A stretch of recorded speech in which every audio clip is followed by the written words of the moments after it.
I just like books about shit that already happened. Like after an election, I like reading people. After an election, I like reading books about where people analyze what happened. Yeah. I would never read a book that came out right now that was telling me what was going to happen at the next election. Right. How the fuck could they know? Yeah, So it's like once it all happens, I like to look at it. The elections are fascinating to me because I don't particularly have an opinion about election fraud, but I do have an opinion on fraud, and it always exists. There's always been people that are full of shit that are manipulating things and saying that they're not. And we're finding this out now with Twitter. Now that Elon Musk purchased Twitter, and he's finding that, they literally had FBI people embedded in Twitter that were holding back information from him. Like there was a guy that he fired that was an FBI guy that worked for the FBI at one point in time and now was one of the head guys at Twitter and was withholding information from him while he was trying to release information about, allegedly, I should say allegedly so I don't get in trouble here with this, but what he was saying essentially was this person was a bottleneck to releasing this data where they were trying to find out, like, why did President Trump get banned, what was going on in terms of shadow banning conservative people and how much coordination was going on inside the company to try to suppress certain ideologies and magnify other ones. And it's pretty stunning. I'd be curious. I'm curious how much of that stuff's in there, how hard it is to find, and how much people were just being more discreet with text messages and phone calls. Yeah, there's probably a lot of that. But, I think with corporations, they tend to do things on Slack. They have an internal messaging system. Oh, yeah, I know Slack, yeah. So I don't use it, but I know about it. I think it's all recorded, unfortunately. I'm the only person in my company that doesn't use Slack. Drives everybody crazy. I'm just like, I feel like there's like so many ways to get a hold of me.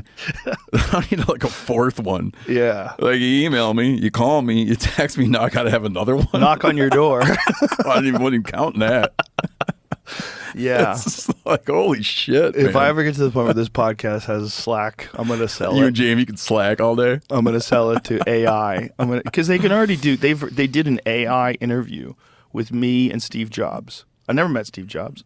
So they put together a podcast with me and Steve Jobs. Oh, yeah, I heard about that. It's fucking wild because you listen to it and you would believe it's true. Well, it's too bad that FTX collapsed because he was going to use his money to battle AI. He wanted to, like his whole deal, the what's it called, effective altruism. Yeah. Part of his crusade when he got to dishing out he was going to get around to dishing out the billions of dollars to charity, and he was going to battle pandemics and AI. Interesting. So now that funding dried up. I guess AI is coming for us after all. The funding of pandemics, the issue with that is that they fund research, and some of that research is gain-of-function research. And that's what they think led us into this whole fucking thing in the first place. And, the government, Fauci most certainly didn't tell the truth about it. And that's why Elon made a tweet yesterday that his pronouns are prosecute Fauci. That. And everybody's going nuts. Well, I don't, it's funny. I can follow his Twitter account by just reading the news. Yeah. It's like, on one hand, every tweet he makes becomes an article in the Wall Street Journal. Yeah. It's amazing. It's pretty crazy. You can take X number of characters and then basically say something and then have professional journalists turn it into 800 to 1,000 word news pieces. Yeah. Yeah. It'd be great to have that be your reality. For him? Just anybody. If I could be like, hey, here's the thing I think. And then someone would translate it into this really well thought article with pros and cons and quotes and shit. You know what I mean? It's like an amazing machine. So I'm very much in tune with everything he tweets without ever reading the tweets. You know this idea there's an object in its shadow. His tweets are an object, but they make a shadow. Do you follow me? Mm-hmm. And I'm looking at the I'm just looking at the shadow all the time. Right. It's incredible power. Yeah.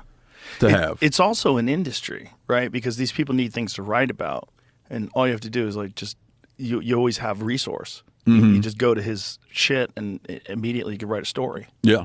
If you don't know what am I going to write about today? Ukraine is kind of what's the same old. I need something juicy.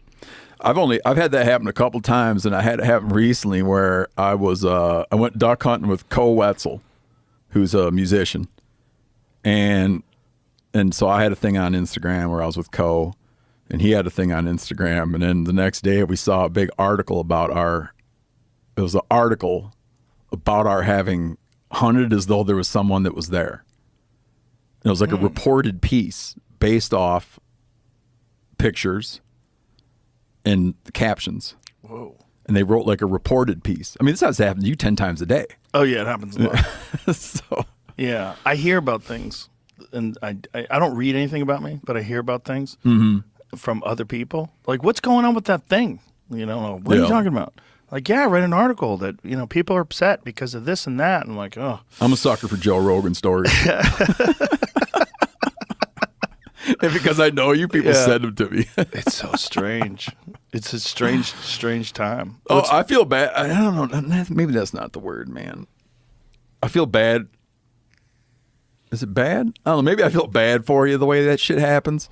Because you kind of want to, that shit will happen and I'll kind of, I don't know who to tell, you kind of want to be like, man, you got it all wrong, man.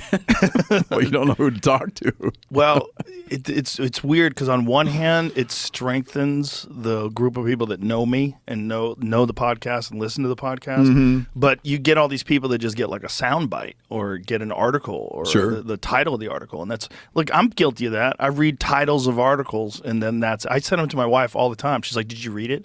I go, no. She goes, that's not really what it's all about. I'm like, yeah, but the title's fucking juicy. Yeah. But that's what goes on today. So. I was surprised by you a couple times when that you don't like to even. It's a little bit fatalistic on your part. You don't even want to participate in journalism about you. That's fatalistic? Yeah, because it's like you could. Do you know what I mean? Even if you could get that one little quote in there, it's not worth it. Yeah, but you don't even. No. It's not. Well, first of all, for your mental health, it's not good. It's not good to think about yourself.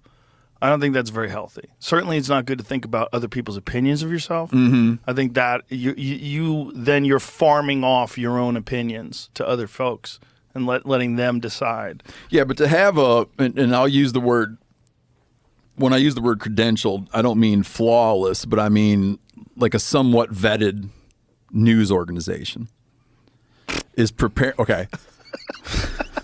Even the New York Times is sketchy today. It is. Everybody is. Everybody's sketchy. Okay.